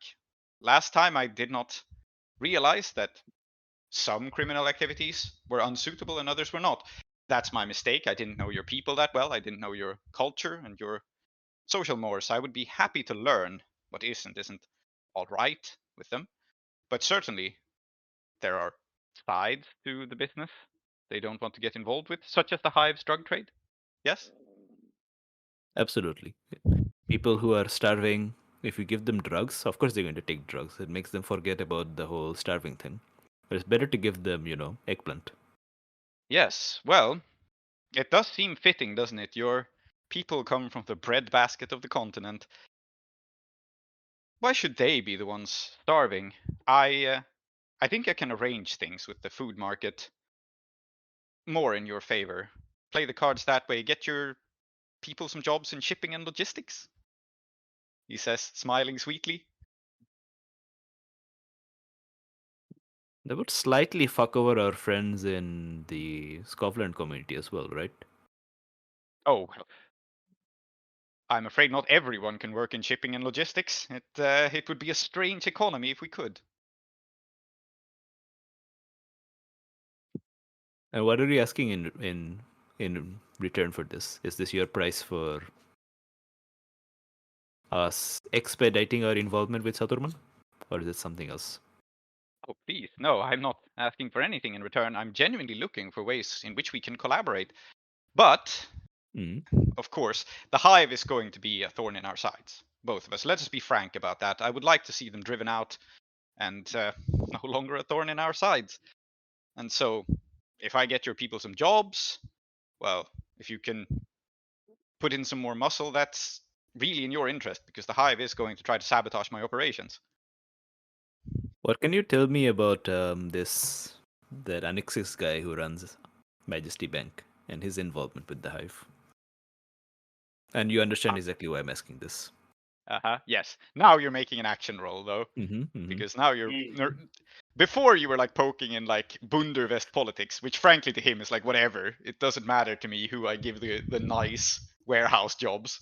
That's fine. But this is high politics. There's a role here. Yep. And of course, like it's up to you if it's study, consort, sway, whatever. But yeah, it's also beneficial to him because obviously, from what I understand, like this guy is involved with the Hive, right? We established that. Yeah, right? he is. And having a big time banker who's also a nobleman involved, basically bankrolling your biggest rival, is obviously a big issue for him. Yes, so of course. If some immigrant goons were to be the ones to take him out instead of Mr. Munna. Yes. Absolutely. But if some immigrant goons were to reveal to him Mr. Munna's involvement, so he's taking a risk by telling you. Absolutely. So it's possible, but of course the risks are there. Okay. So I'm going to point something out, and I don't think it entirely mechanically applies, but I'm still going to talk about it. So I'm playing the Sturman class that you wrote, Prince. Yeah. And I took the ability Strange Bedfellows. Ah, yes. The enemy of your enemy is your friend, or at least thinks you are one, which may be enough to fool them. Take +1 dice on rolls to make nice with enemies of factions your crew has -2 or -3 status with. Now, the Hive is someone we are currently at -1 with, so in that respect, it doesn't apply. But I still want to flag it. I think it can apply here because they are the topic of the conversation. I'm happy to stretch this. Yeah. In the sense that this is a thing that absolutely sets you up to be at -2 or -3 with them. Yeah, I think, yeah. And I understand the logic behind -2 or -3, but maybe it's a little limiting. But yeah, I don't know. But so because I feel like the spirit of it is clear in this situation. Yes, you can absolutely take +1. What are you rolling though? What ability? Consort. Consort, yes, as an action. That makes sense. I think consort here is, let's call this risky standard. I don't want to screw around with the standard effect. Like you can get him to open up about Venkatesh and Ixis. Yeah. But I think it's risky. I think nothing's ever controlled with this man. Yeah. Sounds good. And for me, part of it is also that I want this. I don't want it to be a sort of thing where he's like, he's just being nice and doing us favors and so on. I want it to be like concrete, right? I want this to be an actual partnership. So we'll see. You can work towards that, but for now, you just get. If you get standard effect here, you just get to know what he's actually up to. Okay. Cool. So 1 bonus dice from the ability. I'm going to push myself. Good. Okay. Push myself forward. Okay, let's see what happens. It's a 6. Okay. So there is no consequence. He sips his drink thoughtfully, and he says, you know, I have a good feeling about you. Well, all right. Mr. Anixis is, if I describe myself by pragmatism, he is even more so. I am afraid I've never known a man to be more occupied by money. And so, frankly, he's not really a problem to me. A man like that can always be bribed, even if the price is high. So I wasn't planning on dealing with him really. If the hive become unprofitable to deal with, he will be looking for other business partners. And you can ask follow-up questions if you want. You did get a 6, but this is his honest read on Venkatesh Anixis. Like, this is a man solely motivated by money. He has no loyalties whatsoever. And if the hive cease to be useful, he will drop them like a hot rock. But what are his weaknesses? You know, like what's his deal? Like, is there something that he's involved in that? Because basically, you're describing the hive as like something that he doesn't really care about. If there's a problem with the hive, he drops the hive. But how does one get to him? You see? Yeah, he looks a little troubled by this question because I don't think he dislikes Venkatesh Anixis, right? I think he gets along pretty well with people like him. Mhm. But he turns the glass slowly and he says, well, I don't like to talk about it, but he's not in the... He is in good graces with his family, but he probably wouldn't be if they knew how vast his fortune truly was. I don't know that, unfortunately. I just know that it is far vaster than they think. Of course, a fellow like me can't just sling an accusation like that. I have no proof. And I think Munna is being disarmingly straightforward and honest with you. Like, he is aware that Venkatesh Anixis is like embezzling money and has like a huge fortune stashed away somewhere. But you know, this man is slippery enough that not even Munna has his financial records and can prove this. I think Bidrohi is genuinely shocked and his reaction is, hold up, are you saying that this guy is so good that he can hide a big fortune from House Anixis? That is what I'm saying. You see why I would like to work with him? Obviously, and this is obviously something for me to think about because let's be honest, if he's good enough at hiding that shit from House Anixis, there's no way that I'm going to be good enough to find it and present it to House Anixis, you know? So but that's useful to know that there's an area in which he's so good that I have no hope of following up on that. Well, if you want something more every day... If you have it, that'd be great. Well, I suppose I'll play my cards. I like you. You're sharp. He does like to attend the auctions. You know, the really fancy ones, up on the very top of Pasar Hantu. He likes to go there sometimes. He's easily lost in a crowd, but it is one of the few times he's out and about. Most of his other business he manages from the bank or his estate. Charmin's height. Yeah, I know it. Okay, Munna. I was going to call you sir, out of respect, but you asked me not to, and I respect that as well. Munna, let's be honest. If something were to happen to him, would this be a huge inconvenience for you? If I have advance warning, possibly not, he says. And I think, again, he's just like, the disarming thing about him is he's just being honest with you now. He's just like, yeah, it might inconvenience me, but if you tell me about it first, I could make, you know, that's the vibe he's giving off. I could make contingency plans. All right. Well, obviously not a thing that's happening now. We can table the discussion for later, and you know, I can only trust that you won't just tell this Venkatesh Anixis that we had this conversation and that I won't get, and you know, I can only trust that this will not lead to me getting stabbed by Samson. I can only trust it, you know, and I do trust it because what else is there to do? That's what it comes down to. In the end, people are all there is. The ideologues can talk, and I understand your idealism, but I'm a people person, and I've never met He a person. really is. He really is what? I mean, he really is a people person. Yeah. Yeah. And he says, I've never met a person to whom trust wasn't important. So of course. Mhm. He smiles. There's a guy in the community, I'm sure you know about him, who said you can hide the truth, but you cannot run away from it.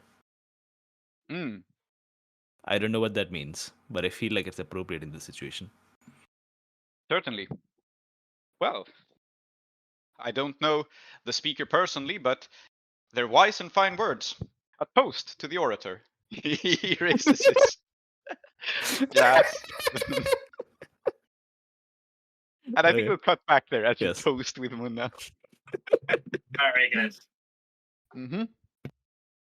And I want to stress here, which is interesting, that like you are being involved with a gregarious and friendly man who is probably one of the most dangerous men in Udwasha.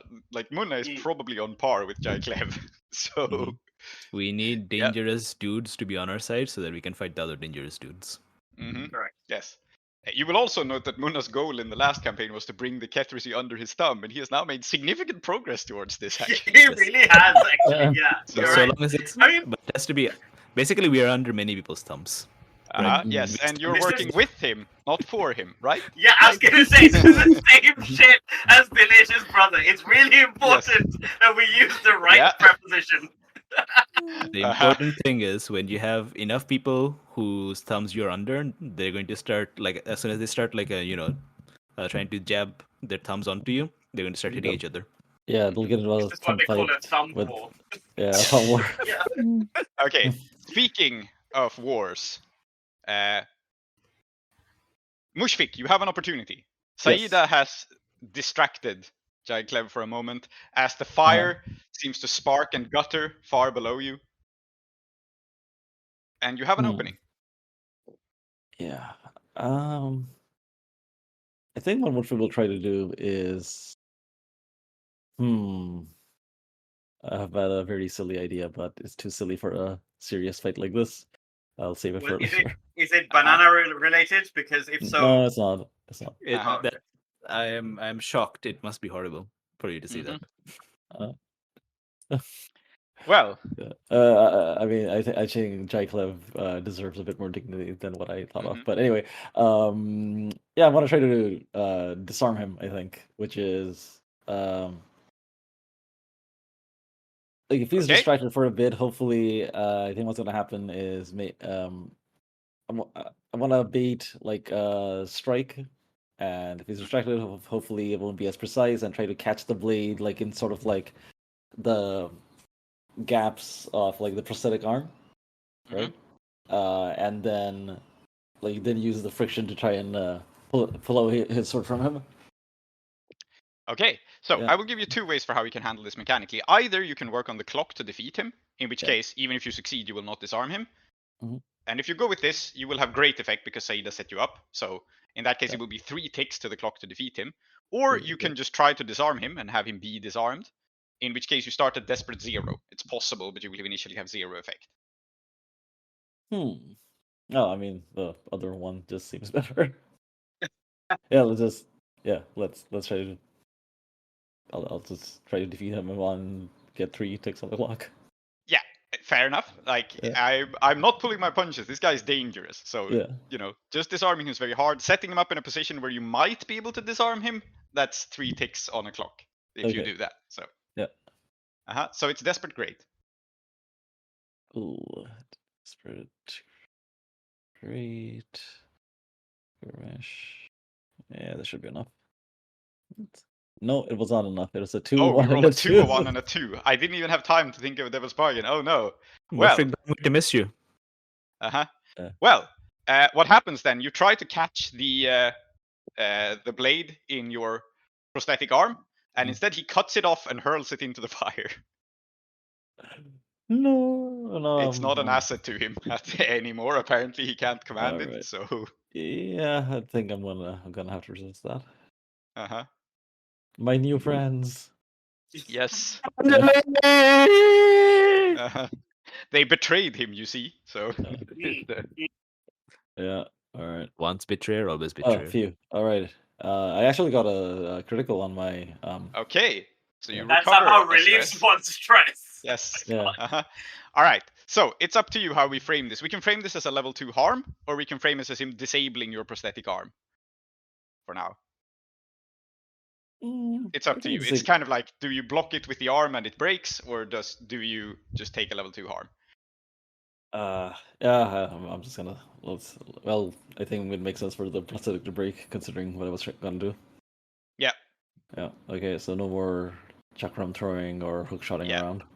Yep. Yeah. I think we'll treat this as temporary because it's quite a harsh consequence for a risky one. So basically, it will not take a long-term project or anything to fix. It's just like jammed. You can fix Yeah. it with, say, 1 downtime action, but Mhm. it's not available in this fight. So yeah, Yeah. it takes a pretty hard blow. Like some components of it break. Your arm is battered aside, Yeah. and yeah, he like pushes you backwards, so there's some distance between you for a moment, and there is a little smile, and he says, I see that we are having our conversation with blades, and it is unfortunate Saeeda is not involved. And you, he turns towards Clem, he goes, you I don't know. But Oh he dear. looks at Clem for a moment and just like, who are you? Who the fuck are you? Yeah. My gate. I do want to flag it's 4.5 hours Yeah. now, and it's like actually Prince is the person who's in the latest time zone. Oh shit. Mhm. Yeah, I am. Man, I lost Yeah. track of time. There's so much going on. He just there likes is being a- Joe Klev too much. Yeah. Well, shall we pause here then? Yeah, I feel I like think this it is is a good place to pause. cliffhanger. Yeah. Yeah, And resume in you're- 2 weeks. you're quite right, Tree. Yes, Yeah. I suppose so. The Okay. reason I say this also is that we have proven that while we are capable of kicking a table off the edge of a cliff, we are apparently useless at 3-on-1ing an old man. Yes. We have not Uh-huh. succeeded once. Uh-huh. Yeah. There's The zero ticks on his block. Yes. The interesting thing is that Klev is mostly interested in persuading Saeeda, and he may have lost that chance now, but Yeah. he isn't Yeah. sure. So I mean, yeah, we'll see. But Uh-huh. Yeah. actually, before we end, the thing I'm curious about is the table's gone in. It's been set on fire. Does Klev think that there is still like something to be done here? Like, is he of the impression that fine, the table's gone in, but that doesn't mean like everything's ended. Like we can still salvage this. yes, I think he is. I Okay. think he doesn't know is the thing. I think his question mean, now is like, has this permanently like destroyed Saeeda? I don't know. Yeah, we don't know. I don't Correct. know precisely what this did to her, but she has sacrificed something of tremendous importance to her, and this is very sad. And a piece of this person I respected is forever gone. Now it's just the question how much remains. I think that's his situation right now. Yeah, this is good because it'll give me a week to think of like what Saeeda's gonna be like a week from now, which is good because now I can really obsess. All right. But, So great.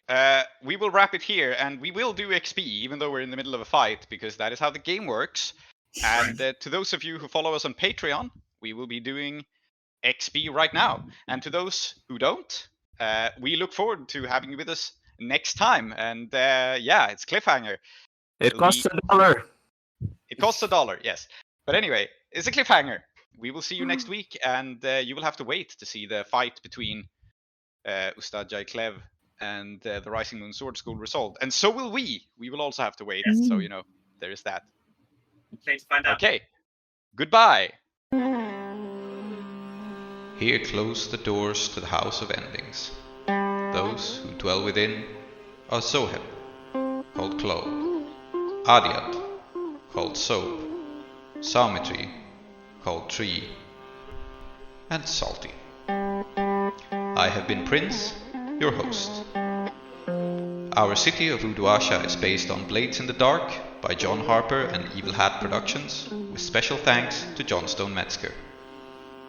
Follow us on Twitter or support us on kofi.com/desperateattune. If you want to engage further with us, we also have a Patreon at patreon.com/desperateattune. patreon.com/desperateattune, where you will get our newsletter, extra content, and updates from Uduasha.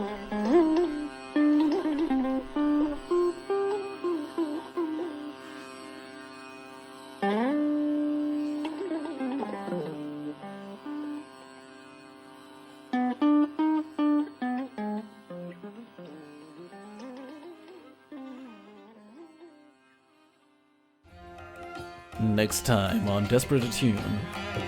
I think every single person in Uduasha who has noticed this is looking out their window. Yeah, and so you will notice, as many other people, the consequences of what the fuck your crew just did, but I think you will realize it. The Tower of Stars is on fire. Oh.